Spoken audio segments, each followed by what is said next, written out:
Good evening, everyone, and thank you for joining us. Welcome to Ironwood Wealth Management's Market Insight webinar for the first quarter of 2017. My name is Nick Basso, and I am a Portfolio Administrator in Ironwood's Asset Management Division. Tonight, it is my pleasure to introduce our featured presenter, the Chief Investment Officer here at Ironwood, Mr. Sean Rogers. Sean is a charter holder of the Financial Analyst designation, and he also serves as Ironwood's primary investment strategist. If anyone has questions during the presentation, please feel free to type those into the chat or question box that is located within your GoToWebinar tool panel. I'll compile the questions and we'll do our best to address those at the end of the presentation. And now, without further delay, please join me in welcoming Sean to lead this evening's presentation. Sean, take it away. Thanks, Nick, and thanks everybody for joining in on the call tonight. We've got a lot to go through. A lot of it's going to be similar to last time, since we delayed our last call till after the election. We've got a lot of stuff that's going to be similar, but we have a little bit more of the details behind some of the things the new administration is up to here in their first 2 weeks, and man, it's been a busy 2 weeks.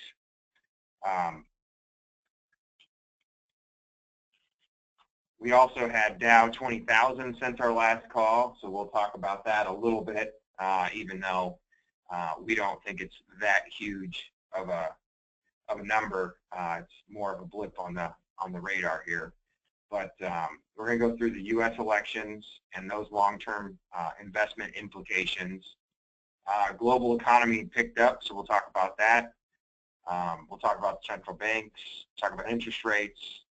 We'll talk about oil and the U.S. dollar, as always. In light of the golf tournament, the Waste Management Open up north in Scottsdale, at the TPC, we'll talk about sticking to GPA, grip, position, and alignment. I'll go through that a little bit more later. And then, as always, we'll let history teach us a little lesson. So, the U.S. election. The new administration has a very, they're getting through a lot here in the first 2 weeks. And of what we do know, here are some of the things that they'd like to target in the first 100 days. I want to stay off of the politics and refrain from any opinions on any of these things and stick to how they affect our portfolios and how they affect our investment decisions. But in the first 100 days, the new administration would like to repeal and replace the Affordable Care Act, also known as Obamacare.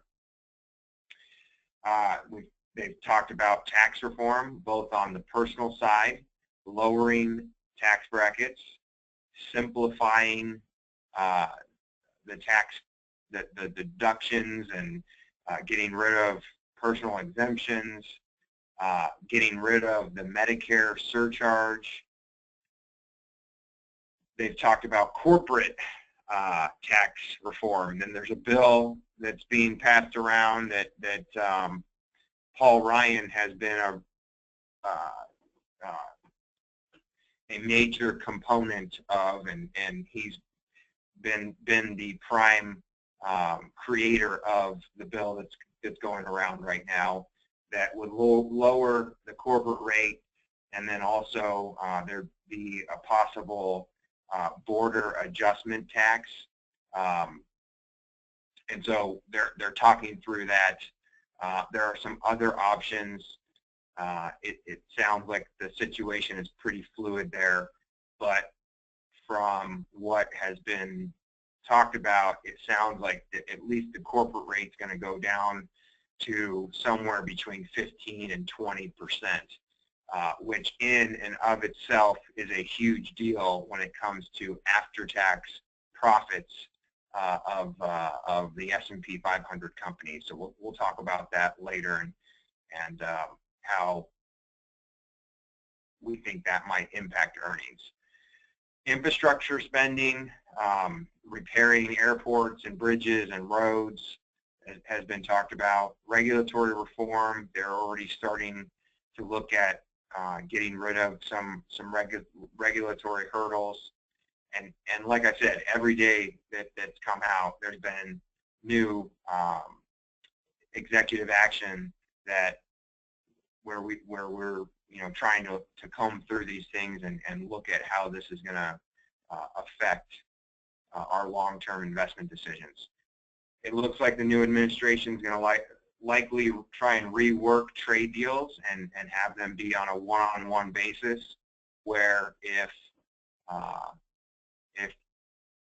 the country is not acting in a way that the new administration likes, they can cancel the deal within 30 days. There's already been some immigration stuff that's highly political, but we can probably count on a tighter border from the new administration. So these are just some of the things that the new administration is going to try and tackle in this first 100 days. So it's going to be a very important 100 days. 2017 and 2018 are going to be transition years for the economy and therefore for the stock market as well, adjusting to these new policies. So some of the bigger implications when you take politics off of the table and you kind of just look at what does it mean. I think one of the things it means is inflation. We'll talk about that a little bit. Possible growth, a pull forward of some of this demand, higher growth early. You can make an argument that it could be higher growth for longer if you get more growth and lower taxes. You might not end up with an increase in deficits, but it's possible that we do based on what we're hearing from the new administration. And then last but not least, the Fed might move faster if some of these things actually happen. Now, they came out yesterday from a 2-day meeting. They did not move rates yesterday, but they did change some of the language, and it appears that there's going to be 3, maybe 4 interest rate hikes in 2017. So we're going to get to more normal levels, still emergency levels when it comes to monetary policy, but we're at least heading in the right direction. But before we talk about all of this stuff, one of the things that has kind of got lost with everything that's been going on is slowly but surely the global economy actually has been picking up significantly. I know I've been told that this slide is pretty difficult for everybody to see here, but if you could make out the colors at least, that might be helpful. Most everyone on the call is from Arizona, and in 2015 and for most of 2016, the colors that we see on this graph are kind of like our summer grass, where it starts to die until about October, November, when you put in the winter grass, and then you get that real green that you're looking for. And that's really what we're starting to see here in October, November, and December. You can see that things have picked up pretty significantly. If we look at the Global Purchasing Managers Index, we're at 52.7. That number is the best number we've seen on a global basis for 3 years. So these are real numbers that we're seeing here. The U.S. at 54.3 is the best in 2 years. The Eurozone at 54.9, and in fact, January numbers came out yesterday, and they were at above 55. So that's the best that we've seen in 7 years out of the Eurozone. So these are real positive numbers coming out of the global PMI manufacturing numbers.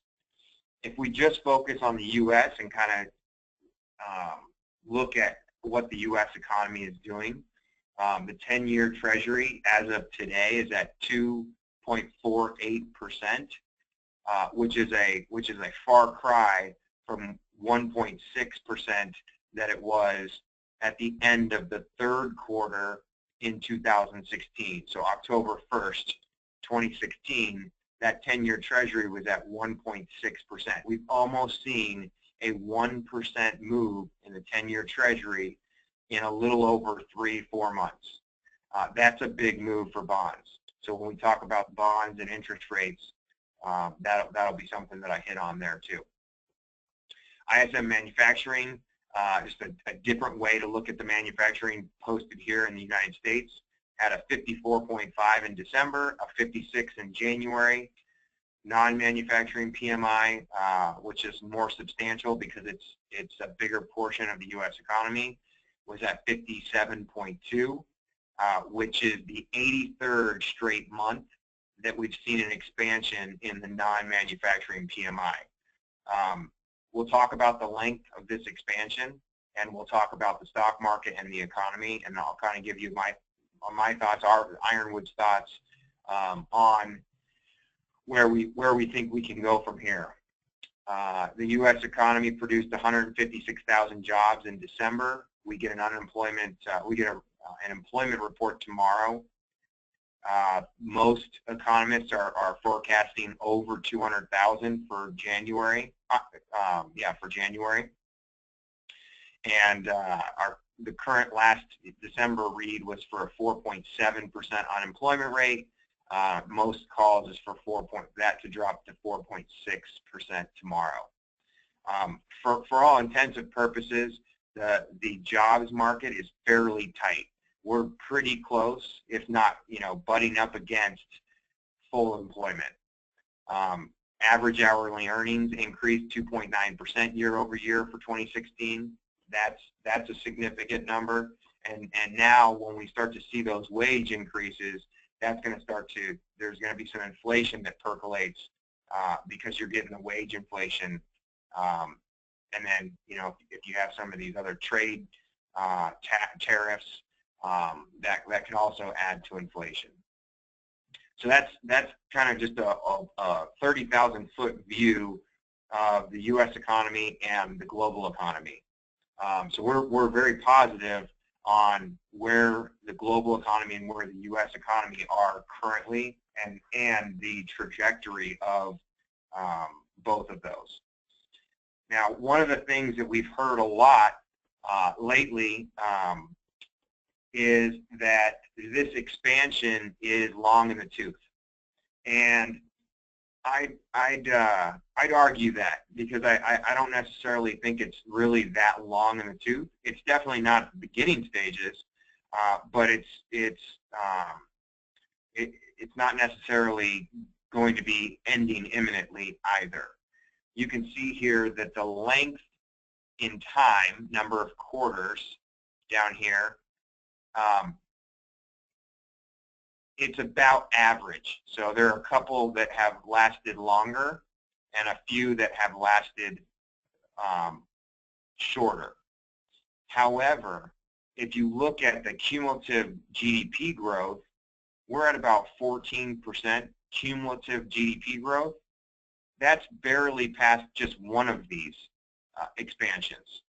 So when it comes to GDP growth, actual economic growth, we have a long way to go.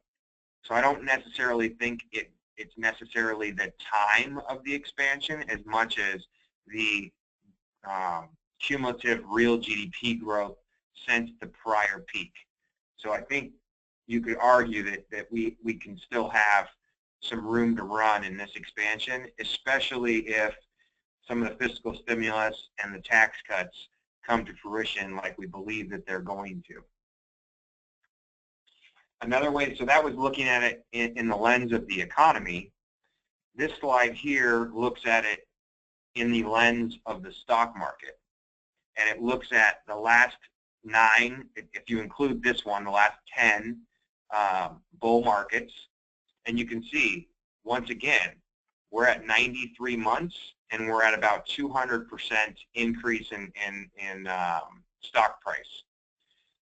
That is about average for length. You know, we're at 93 months. There have been 4 that have been longer than that, and there have been 5 that have been less than that. And then when you look at the appreciation of the stock market, you've got 5 that have had more appreciation than we've had, and you have 4 that have had less. So we're at average. It doesn't mean that this is going to end imminently, but it doesn't mean that we're in the beginning stages of this expansion either. So we just need to make sure that we keep a level head about things and realize that, yes, since the election, the market has done very well, but put it in context of history, and you'll see that it doesn't necessarily mean that this bull market is going to end anytime soon. It could, but it doesn't necessarily. You don't need to say that it's long in the tooth. That's what I'm trying to get at here. Unemployment, we talked about this in the first slide. You can see that unemployment's 4.7%. We've come down from the 10% that we saw in late 2009 after the Great Recession. And you can see that wage growth has continually increased quarter on quarter. You have 2.5% gain. I'm sorry, month on month, you have 2.5% annualized gain in December, which is trending in the correct direction here. As that wage growth goes back up to its 50-year average, that's also going to ignite some inflation, like I said. Cyclical sectors, no new news here. Light vehicle sales, we had a record in 2016.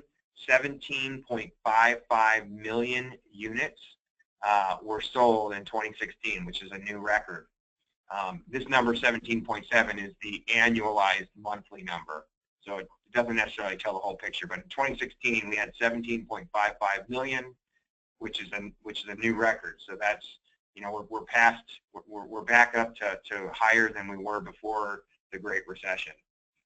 Inventories, we were a little worried about inventories, but you can see that they have pulled back a bit. More recent data shows that they've kind of flattened out since then, so they haven't come down, they haven't gone back up significantly, but they're trending in the right direction here. Housing starts, once again, we're going to see choppy data from housing starts, but you can see that since the Great Recession, we're trending in the correct direction. Real capital goods orders is the only cyclical sector here that we have concern, and you can see why real capital goods order has been coming down. If we have some corporate tax reform, we believe that this will turn the other way, and we'll start to see companies start to have increased in CapEx, capital expenditures, and we'll see some of these real capital goods orders.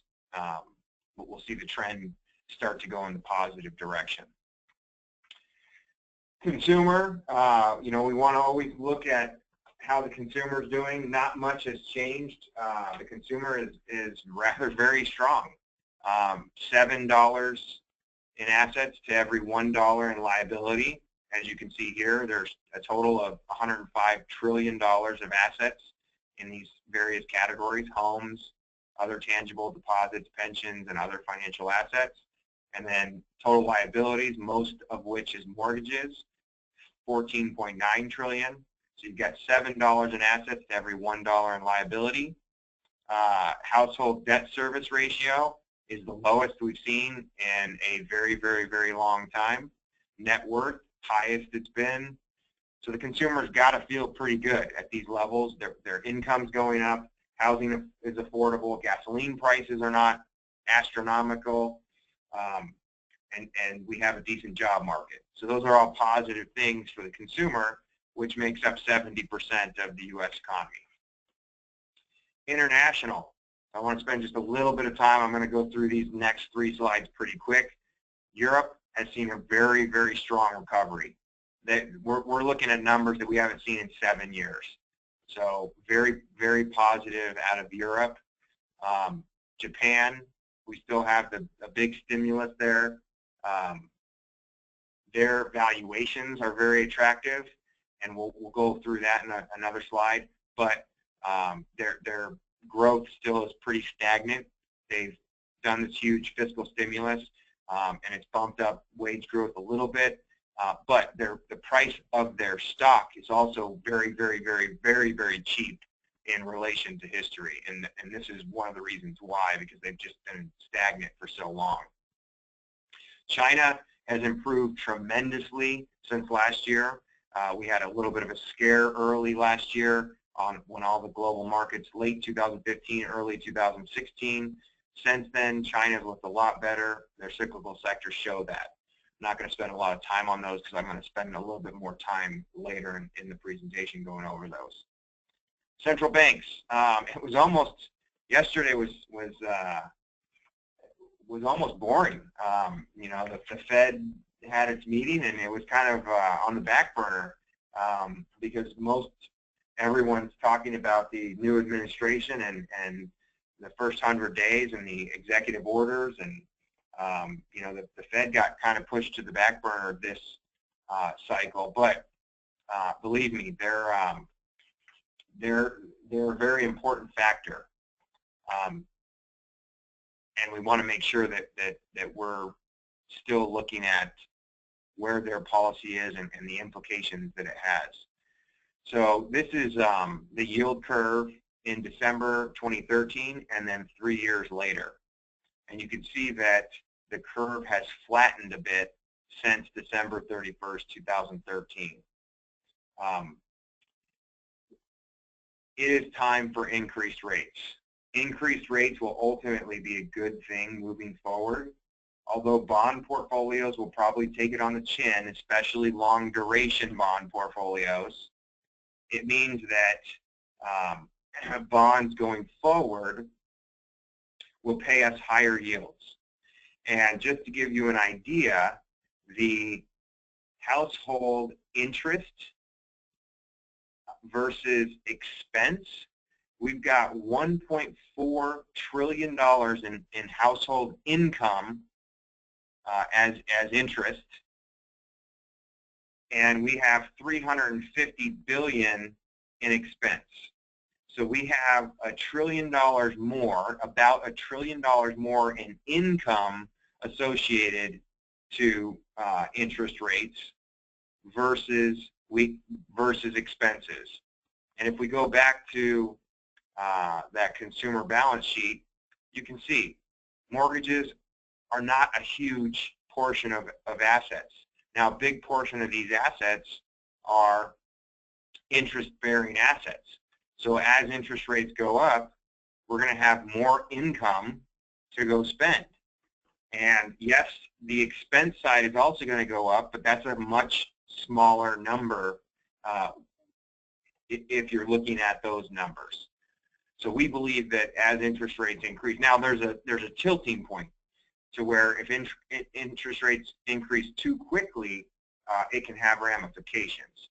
But we think, you know, it's a methodical raise of interest rates is going to help the baby boomers, which is a big portion of our population and growing each and every day.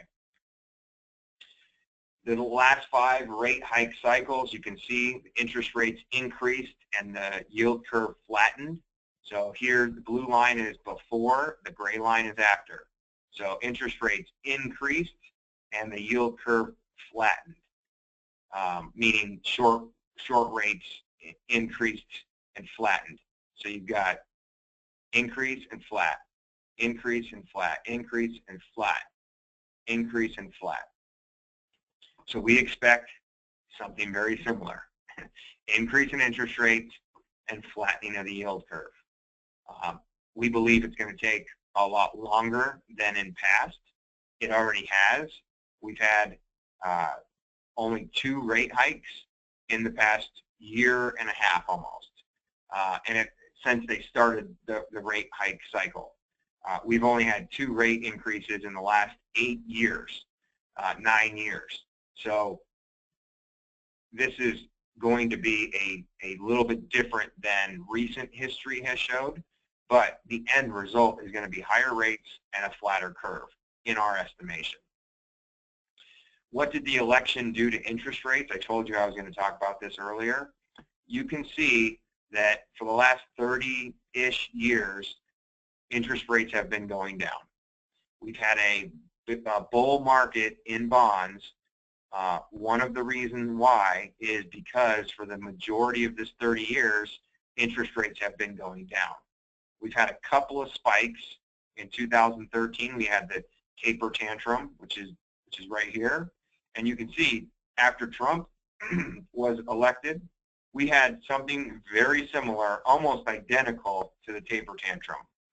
And so a lot of bond investors are going to open up their statements, or already have opened up their statements for year end, and the last quarter, they're going to see that their bonds lost a significant amount of value.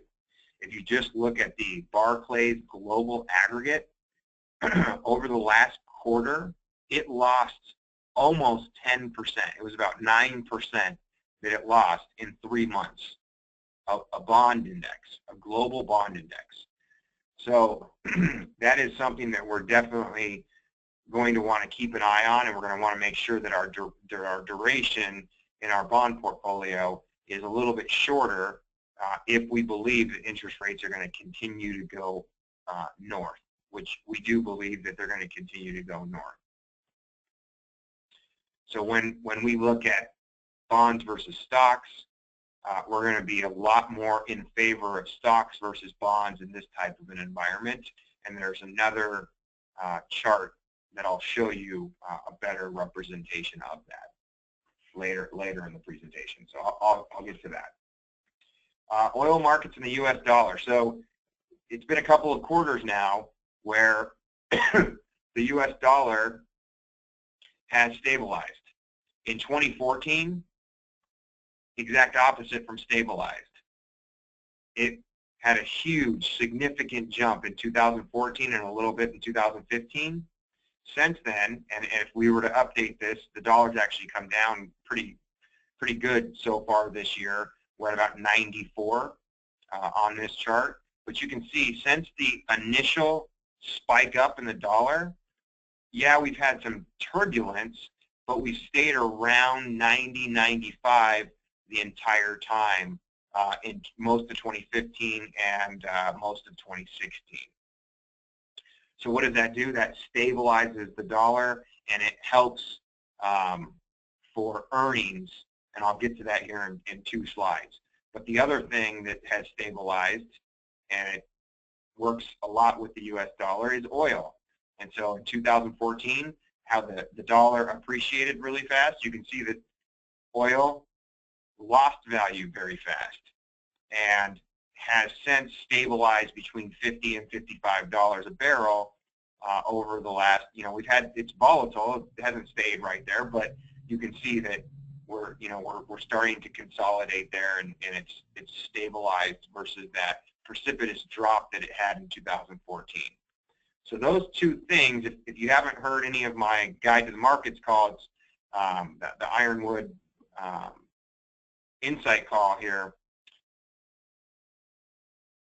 those 2 things I've talked about a lot over the last couple of years because they've had a huge impact on earnings. And you can see it here. The dollar and oil have made earnings significantly lower than they would have been had those 2 things not happened. So you can see we actually had an earnings recession in 2015, and then if we fast forward to Q4 of 2016, we've got roughly about half of the earnings in. It's estimated that the earnings are going to be about $29.50 to $30 a share for the 4th quarter. That, believe it or not, is a 30% increase in earnings since last year. Now, we had very low comps, so that's why the 30%. We're not going to continue to grow at 30%, but you get the picture, a stabilized dollar, stabilized energy prices, and you stop getting those drags on company earnings, and we get right back up to where we were before those things happened, and you throw on 5 to 10% growth in earnings going forward from a $30, let's call it $29.50 to $30. You throw in a corporate tax cut, and that's how you get Dow 20,000. That's how you get S&P 2,300. Those are the types of things that move markets. So underneath all of this talk about the new administration and just the Trump rally and all these things that have happened, underneath it all, earnings have improved 30% from where they were last year. That has been a huge driver of why stock prices have done so well once the election was over. Yes, part of it is the Trump rally with the tax cuts and the infrastructure spending and the deregulation, but don't get lost, over the long run, earnings, when we buy a stock, we are buying the rights to those earnings, whether they give it to us as a dividend, whether they use those earnings to buy back stock, to invest in their company. When we buy a stock, we are buying the ownership or the rights to those earnings. That is what drives those stock prices over the long run. One thing that we want to just mention here, a little bit of a concern of ours, is high yield bonds. The spreads have come down to uncomfortable levels. We're at 4.8% yield spread versus our average is 5.9. So we're pretty far under the average there. It means we're not getting paid like we normally do for the same amount of risk. So that is something that we're taking a look at there. How to navigate. In light of that Waste Management Open up north, I haven't had a chance to look at how things went today. It was the first round. One of the things that is fundamental when you're talking golf, and I'm sure we have a lot of golfers on the line, but for those of you who do not golf, I'll try and explain this a little bit. There's a saying in golf. It's called GPA. It's the grip, position, and alignment. And most golf professionals who are instructors will go over GPA as it's one of the fundamentals when teaching a new student the game of golf. It doesn't matter what their swing looks like. If their grip, position, and alignment are off, it's likely that the shot will be off as well. So that's exactly what we want to focus on while we're looking at our portfolios and making long-term decisions. We want to stick to fundamentals. So one of the things that I like to look at when we're looking at fundamentals is to look at how many people are not sticking to fundamentals. You can see, and I've had this chart on every single one of these calls, I want to say for at least the last 5 years. But since 2010, money supply as a percentage of nominal GDP has increased, meaning people are holding a ton of cash. We're almost at 70% M2 money supply as a percentage of nominal GDP is almost at 70%. These are numbers that are just off the chart. You can see, I mean, we go back to about 1980, the average is 53%. We're at 70%. People are playing it very cautious right now, and they're getting paid next to nothing to do it. So their cash is just sitting there, and they're losing to inflation. At some point, this cash is going to need to go somewhere. I will make the argument that that somewhere should probably be stocks, not bonds. if it's going to go anywhere. And the reason is right here. This chart shows the comparison of the valuation of stocks versus the valuation of bonds. You can see in the 90s, the earnings yield of the S&P 500, which is just the inverse of the price to earnings multiple. So if you were to look at buying a stock, if you were to look at the S&P 500 and say, okay, let's look at the S&P 500 as a bond. What's the percentage I'm earning from my S&P 500? You can see that in the late 90s, when the market was way overvalued, the gap between what a BAA corporate bond was yielding and your earnings yield of the S&P 500, you can see there's a huge gap here. What this tells me is back in 99, if we're looking at this, where this gap is big, it means stocks are probably overvalued in comparison to bonds.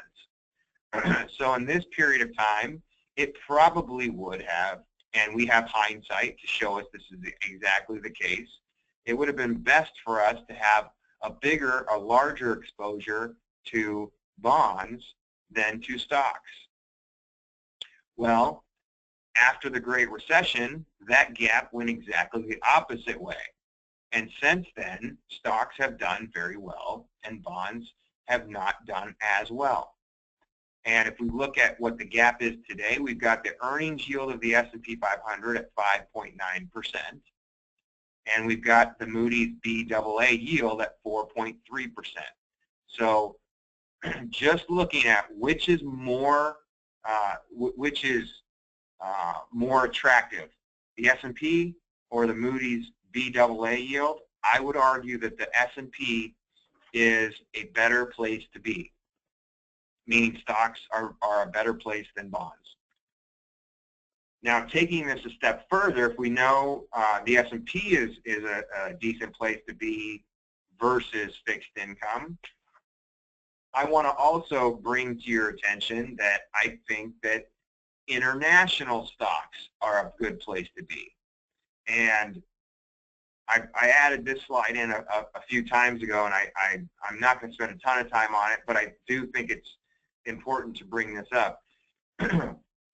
Investment universe and U.S. investors.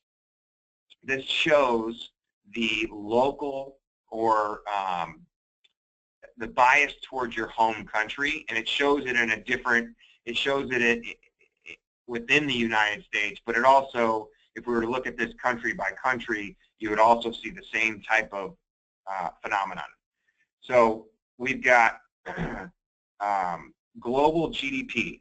The U.S. makes up 22%, the rest of the world 78%.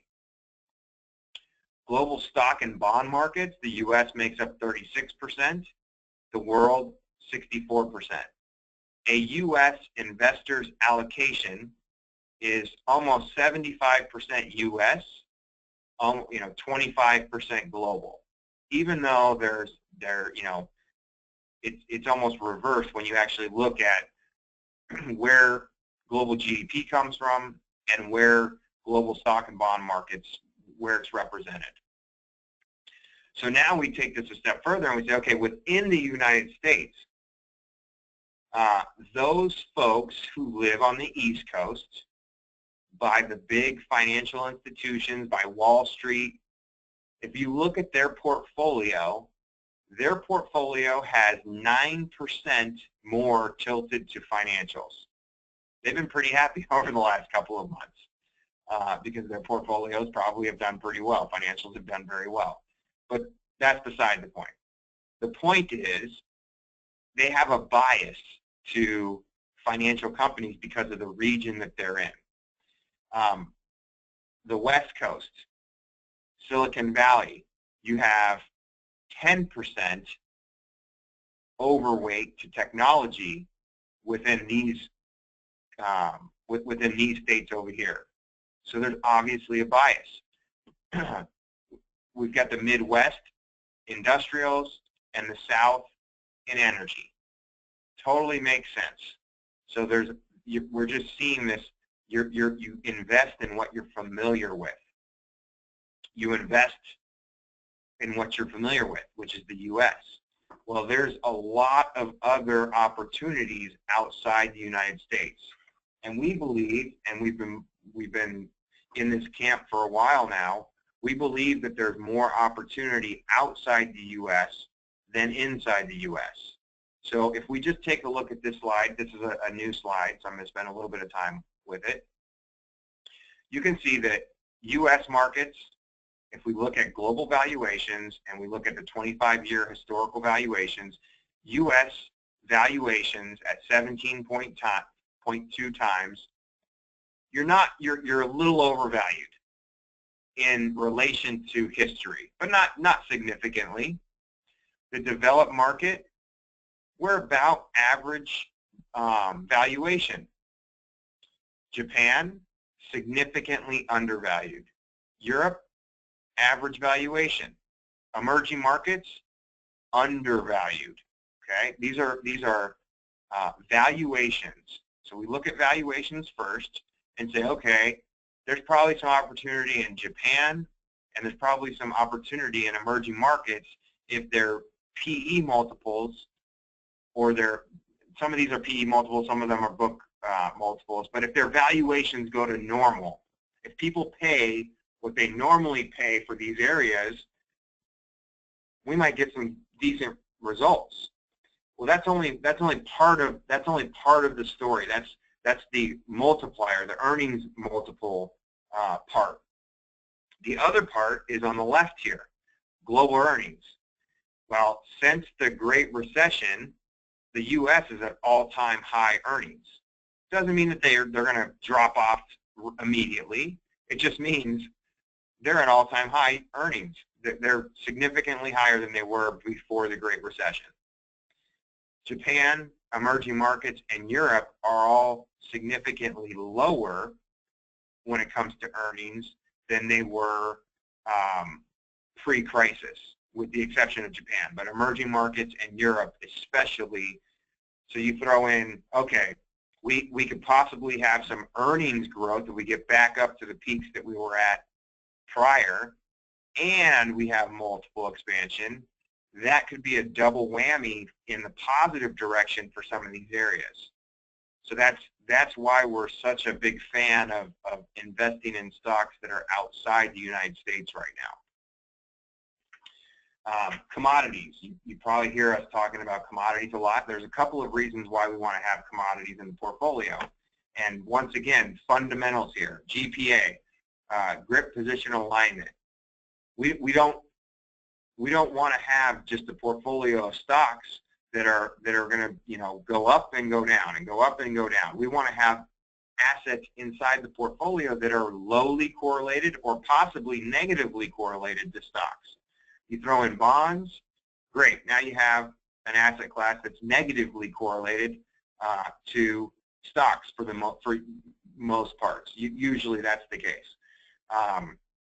You throw in commodities, which are very little correlation to stocks, and you start adding these things into the portfolio. Well, you want to have commodities in your portfolio for that reason, for risk return, to improve your risk-return relationship on your entire portfolio.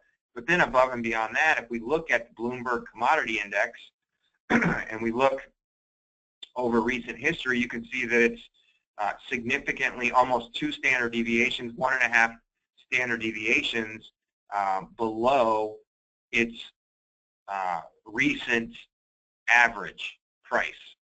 And you can see each of the components: agriculture, industrial metals, crude oil, livestock, silver, natural gas, gold.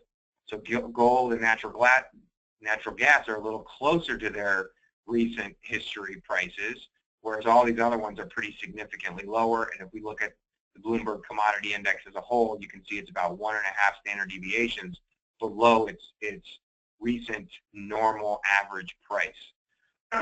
So that's another reason why we are big fans of commodities. Diversification and the average investor here. I actually added this one in for a case for fixed income. So we don't know what's going to happen tomorrow. We think that we'll have some positive stock performance, but who knows what will happen tomorrow? We could have a bear market starting tomorrow. It could happen. And so we need to make sure, especially for our retiree clients, that we have the right portfolio for whatever goals each of our clients have. Our retiree clients have completely different goals than our clients who are accumulating assets for retirement or accumulating assets to buy a bigger house or their first house or to send kids to college. Whatever the goal may be, each of our investors has a different goal. And because of that, we need to have different portfolios. If we look at the peak of the market in 2007, you can see that through the trough, the S&P 500 lost about 50% of its value, and it took all the way to March 2012 to get back to where you were in October 2007. If we had a 40-60 portfolio, we would have been there 2.5 years faster, November 2009. And in fact, you know, you only lost about, let's call it 20%, a little less than 20%, and then you recovered it fairly quickly. And if we look at this whole period of time, even though aggressive assets have done very well, because of the initial volatility in the downward direction, you can see that just recently an all S&P 500 portfolio just recently started to outperform a 40-60.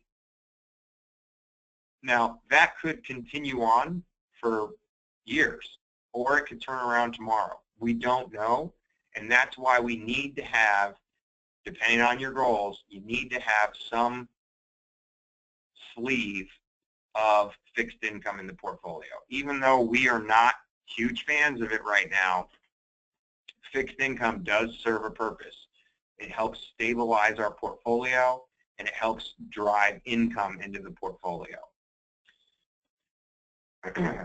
So putting it all together, you know, international stocks, commodities, bonds, why do we put it all together? Why do we have a portfolio that has all of these things?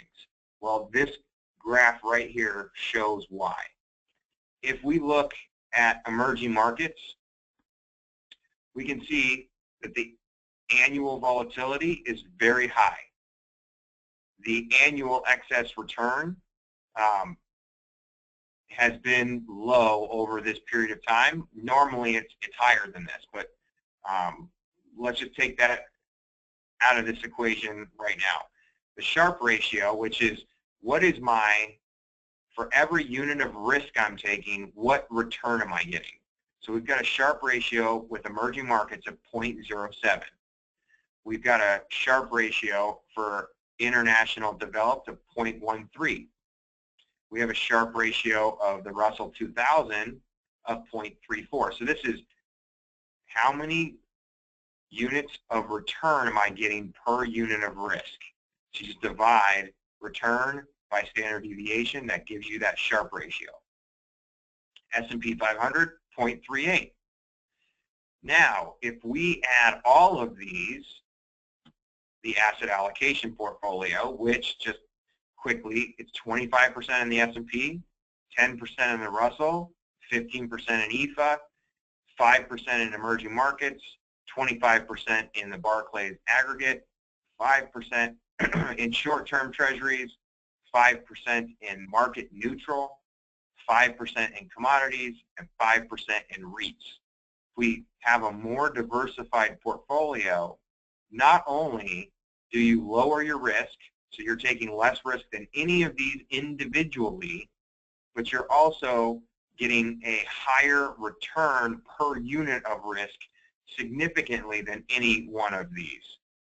And so that is what's important, and that is why we put together the portfolios that we put together. It's not always about what area is going to give me the highest return, because we don't know the future. It's about putting together a portfolio that is going to have risks that are going to offset each other and you're going to get a decent return for a much lower risk profile. That's what all of that, all of those previous slides and why we have each of the components in the portfolio that we have. I'm going to skip this one today. Even though last year we were up 10%, believe it or not, early in the year, from January 1st through the second week of February, we actually lost 11%. We did a portfolio rebalance for all of our clients in the middle of January to take advantage of some of that volatility, and it paid off to do that. We sold some fixed income and we bought some equities, which then the rest of the year, you can tell if we started off with a negative 11% from the S&P, then we had to go back up 21% to get up 10% for the year.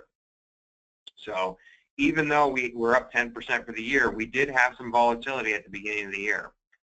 Now, it has been very difficult to try and time this market. We have not had very many pullbacks, and the pullbacks we have been, moderate in size, except for the couple that we had early on in the recovery.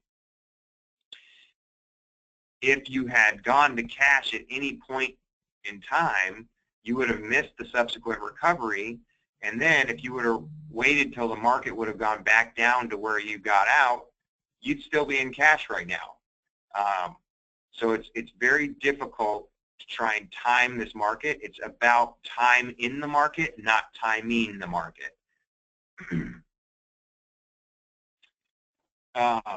I'm not really going to go over this slide today. We've gone over it plenty of times in the past. This just shows that the S&P 500 since 2007, excuse me, has been pretty much the best equity market if we look at the different regions. So you've got the S&P 500 up 7% per year since 2007. And it's had the lowest risk. That's a pretty good place to be. No wonder a lot of folks want to be in the S&P 500. What I caution everyone is just because the last 10 years, and there's been studies done where investors look at the last 10 years and that's where they invest, and sometimes that gets them into trouble because they're chasing returns. It can be easy to get lulled to sleep and to think, oh, I'm fine if I own just the S&P 500. Over the last 10 or so years, it would have been great to own and have 6.9% annualized returns with only 16.2% standard deviation. But that doesn't tell us the whole story.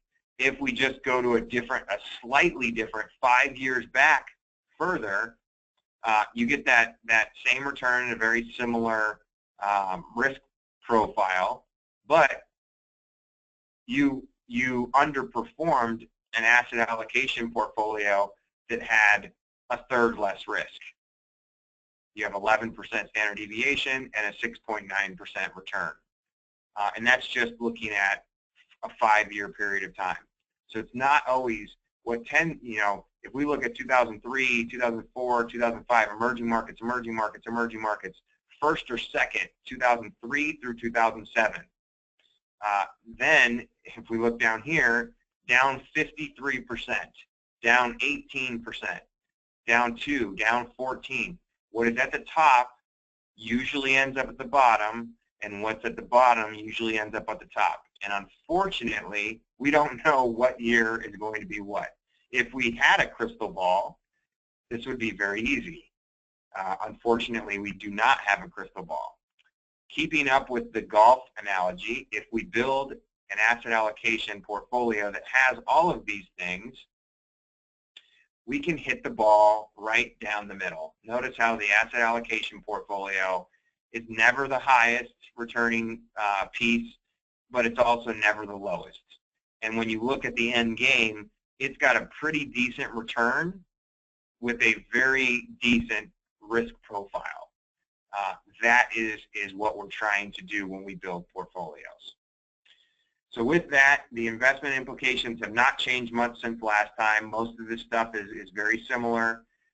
We're still overweight commodities, developed international, market neutral versus maybe some bond exposure, emerging market equities versus domestic. We increased our small cap exposure. We are very short duration, and therefore we're underweight long duration. As interest rates go up, you'll like that in your portfolios. Domestic equities, we prefer international, but once again, don't take that as we don't like domestic stocks. We do like stocks over bonds. We just prefer international.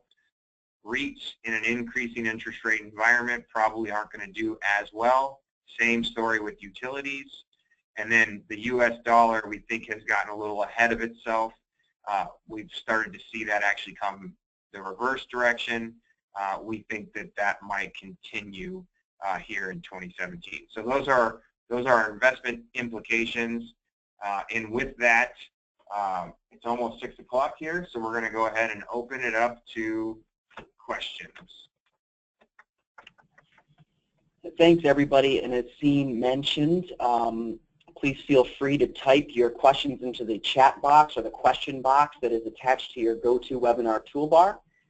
And we will jump right into a few questions that we received earlier in the presentation. Okay, Sean, this kind of goes back to the beginning of the presentation. What types of jobs did we see the increase in, or what sectors, I guess, to be more specific? The job gains were really across the board. I guess if you had to pick one that was kind of out of the norm, it would have been construction, which goes into the housing recovery. So I would say we saw federal government jobs actually decline. There has been some seasonality to some of these jobs reports because of the season we were in December with holidays. But the main point to your question, if you had to pick one that kind of stuck out, there were some good engineering jobs that were added, and then a lot of construction jobs. Okay, and then kind of along similar lines, we understand that certain states have recently increased their minimum wages effective January 1st of 17. With that being said, would any state minimum wage increases impact the overall wage numbers that you displayed earlier? Not the ones we displayed earlier, because those were December numbers, but tomorrow's number, that will have an impact. And we do expect that some of the minimum wage, although they're not going to be giant additions to the wage when you look at the total picture, it's going to have an impact. And tomorrow we'll get our first 2017 look into what that wage growth is.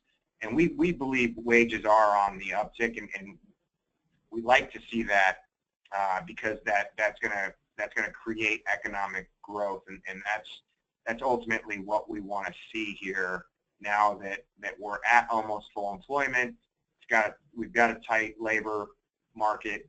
You can argue, a lot of people argue about the participation rate coming down, but one of the things that will kind of solidify that conversation is some wage growth.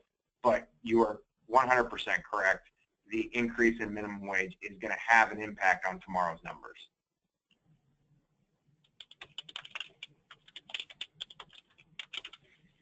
Okay, I've got another question here for you, Sean. Okay, regarding the the federal hiring freeze, what impact could we see, I guess, across, the global markets, or at least the domestic market? The federal hiring freeze is not going to have that big of an impact because we've already seen a huge downshift. In fact, we've been net losing federal jobs over the last few quarters, over the last few jobs reports. So I don't think it's going to have that big of an impact going forward, but it will. It does bring down spending a little bit, but as far as I think there's going to end up being a lot of job cuts on Capitol Hill with deregulation, because there's going to be entire divisions that are no longer needed if some of these regulations are cut. So I think you're going to continue to see that, and those folks will be absorbed by other jobs. The labor market right now is so tight that it's not going to have that huge of an impact. If it were 2009 and we had a 10% unemployment rate, that would be more of a significant concern of ours, but not when we're at 4.7, possibly 4.6 if we have the number we think we're going to have tomorrow. It'll have very little impact.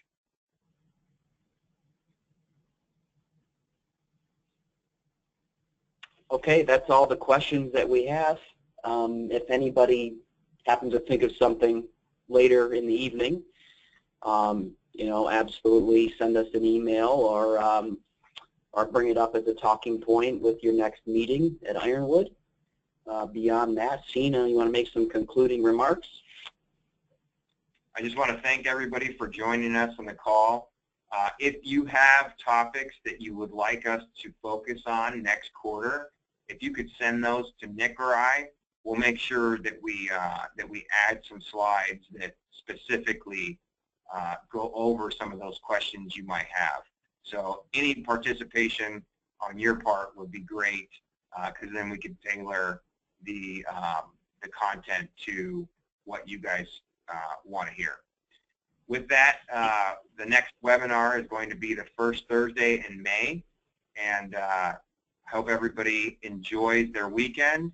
I think we probably have some New England Patriots fans on the line. Enjoy the Super Bowl. Everybody be safe, and we'll talk at the next webinar.